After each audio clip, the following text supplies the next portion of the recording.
Hi guys, and welcome to another video by the Ameritrasher. Today we're going to be talking about the UK Games Expo, which was last week, and going through some of the experiences I had there. It's going to be more of a podcast in some ways than a instructional video or anything like that, because obviously it's just me talking, but that's fine, and I'll try and put some interesting pictures down here if I at all can, so we'll see how that works out. So the UK Games Expo, growing every year, really big this year, moved to the NEC, which is one of our big conferencing centres, big show hall in Birmingham.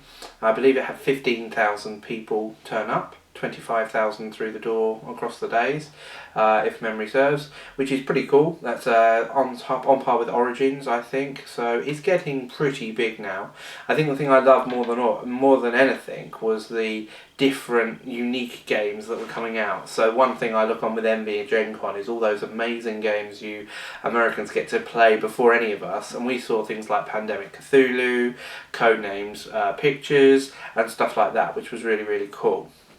In terms of my experiences, one of the early games I got in on was Project Elite, which is a Kickstarter that I was a little interested in at the time.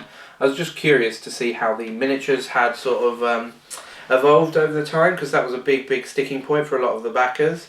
As it stands, I don't feel like they're amazingly better, but they are certainly of tabletop quality. They're definitely a board game quality miniature. Some of the bigger ones perhaps still a little wonky. The game itself is interesting.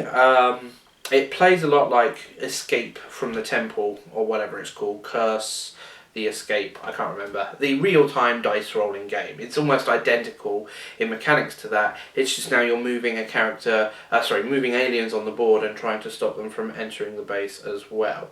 So very lucky, but an interesting game, quite fun. You get different loot and different weapons and so on and so forth. I don't know how replayable it is. I feel that perhaps after a few games it will feel quite samey. I've certainly felt that with Escape. I loved it, and then we sort of won, and then I was like, oh, okay, and then that sort of fizzled away. So I think if you like that sort of game, it's a twist on it, so that's cool. But don't go into it expecting it to be like another Level 7 Omega Protocol or something like that, which is an amazing sort of alien dungeon crawl, or even an XCOM sort of app-based real-time game. It's not got anything like that sort of tactical depth.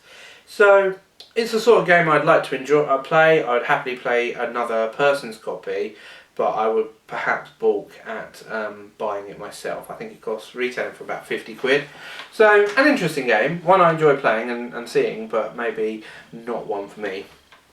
After that, I went to the V-Commandos booth and met Theobald, who's almost certainly not pronounced that way, sorry, this one's a lot more fun. I really enjoyed this game. So it's a sort of, you've got a map a lot like perhaps a Descent style map, small tiles. The interesting thing about the map is that it's not specific tiles, you just need to choose the size of the tile, which I felt was a bit of a shame, but you can still theme it correctly.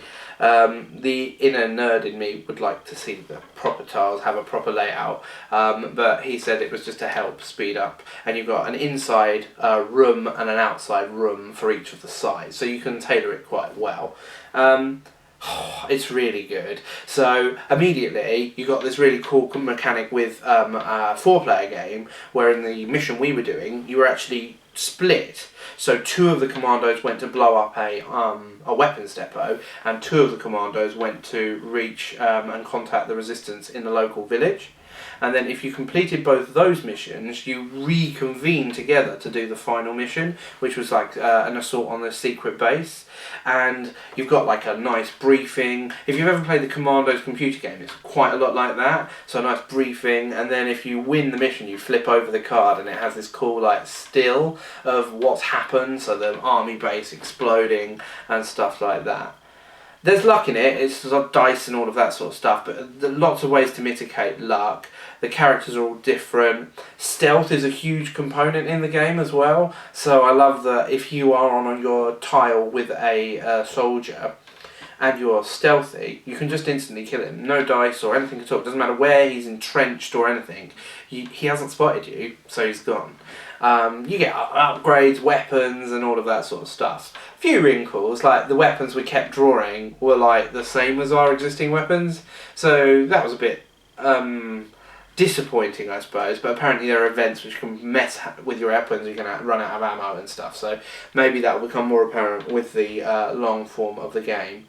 But a really passionate creator, and a really fun game. I really enjoyed that one. So I've kickstarted it. So it was one I've already got. I won't lie, I'm a bit emotionally invested in it already because it looked so interesting.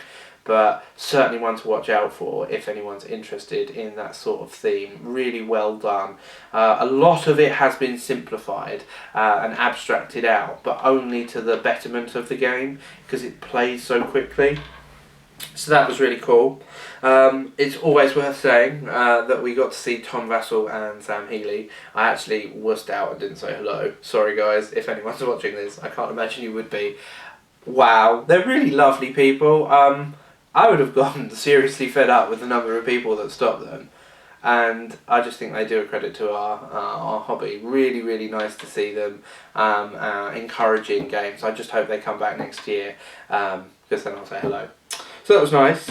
I got to play Adrenaline with CGE, Czech Games, which was interesting. It's one of their new games that's coming out at the end of the year. It's a Euro Unreal Tournament style game, which is interesting. So it's all about ammunition management. You can run and collect different ammunition for different weapons, and you obviously need to kill each other.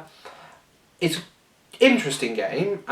Still a few wrinkles, I think, but it's obviously in the playtesting sessions. The only real criticism I had of it, I enjoyed it, it was fun and I thought it was good.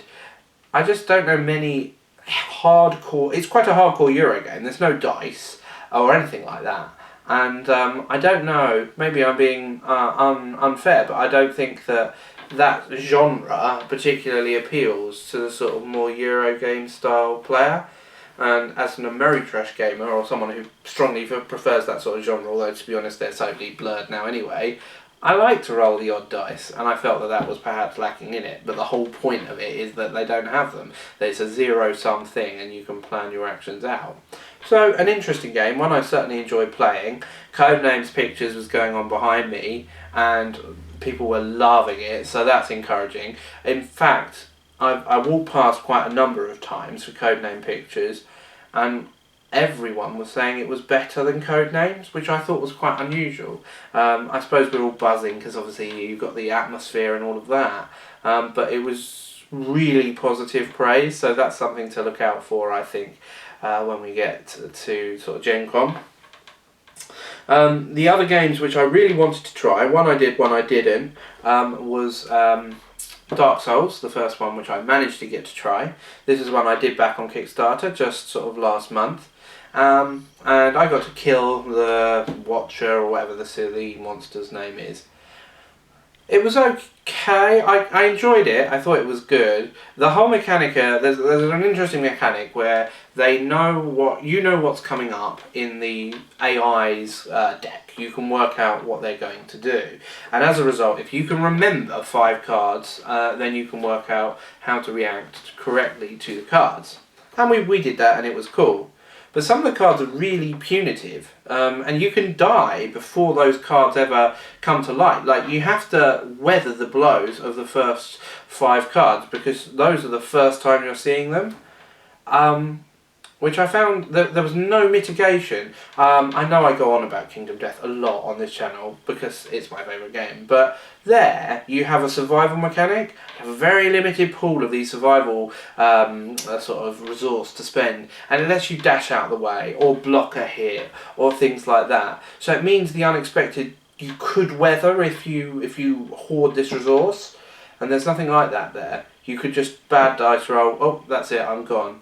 And I suppose that might be the computer game, but I always thought the computer game was very much based on skill and so on and so forth. And it is skill, but only after the initial push, so I found that a bit weird.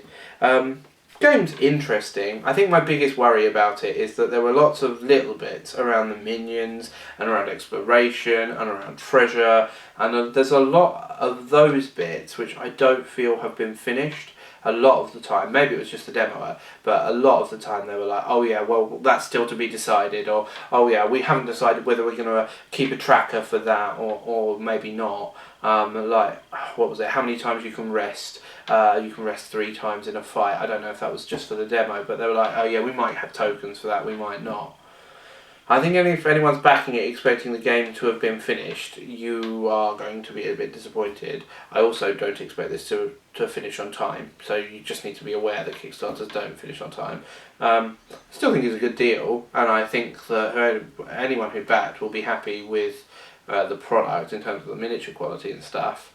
Just a couple of warning bells for me, and I'd like to think I've backed about 80 Kickstarters. I'd like to think I've got a good bead on those sort of things. Similar sort of ones for Myth, which turned out to be true. Mercs, I don't know, just a few warning bells. I hope it's not founded, and I'm not sorry if I'm being mean to the publishers. I'm sure you've done an amazing job, but I don't know. The other one which looked really, really good and I didn't get to play was Grublin Games' Perfect Crime, where you're building a blueprint of a bank. So one of you is trying to defend the bank and the others are trying to rob it. The art style's very blue and white, but people seem to be buzzing, and it was absolutely heaving their tables, always full. So just from the buzz, it seems to be quite interesting, but I'm really interested in seeing how that will do. I've looked it up on Kickstarter. There's no sort of videos or rules yet, so again, big worries for a Kickstarter fan. But there is a game there, and they are playing it, and it does have rules, and it seems to be well liked, so that's interesting and quite cool. There were loads of other tables there as well, too many to mention really. In terms of things which we saw which were cool, Pandemic Cthulhu looked really, really interesting, although I never got to play a game for obvious reasons because it was absolutely rammed.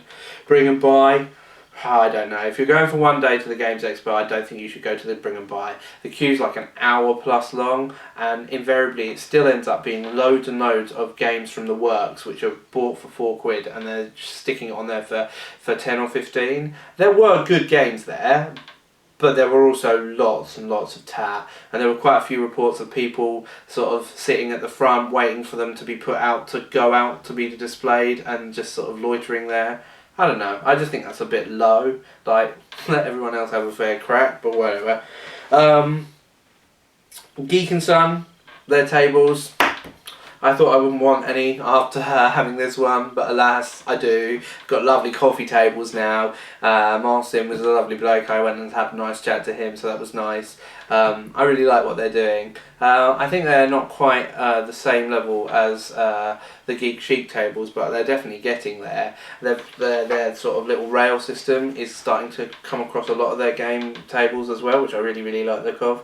So when this one gets a bit long in the tooth, I think we might be upgrading to one of the bigger ones, but my wife might not agree. But yeah, that was it. Bought some games and had an amazing time. It's so worth going if anyone's on the fence next year. It's such an inclusive event, and you all have, everybody you meet has the same common ground, and it's really, really lovely. Okay, try and get in on some of the events as well. Starship Simulator was really, really awesome. It was we're all in a room, we're all controlling different parts of the spaceship. That was really, really great for like £4 or £5. I actually did some RPGs. I've never done RPGs really before, and I really, really enjoyed that. I think if you're coming from a Ameritrash background, someone who likes theme and story above and beyond mechanics, then you deserve it in yourself to go to an RPG. You have to break down a few walls. I did feel a bit silly, but then you feel self-conscious because it's the first time you're doing it, but really, really, really enjoyed that. And yeah, really, really good weekend, so I really recommend going. If I'm honest, I think you probably should go for more than one day, because I think it's hard to do everything in a day. But yeah, really great job by the guys who organised it, well done, and can't wait for next year.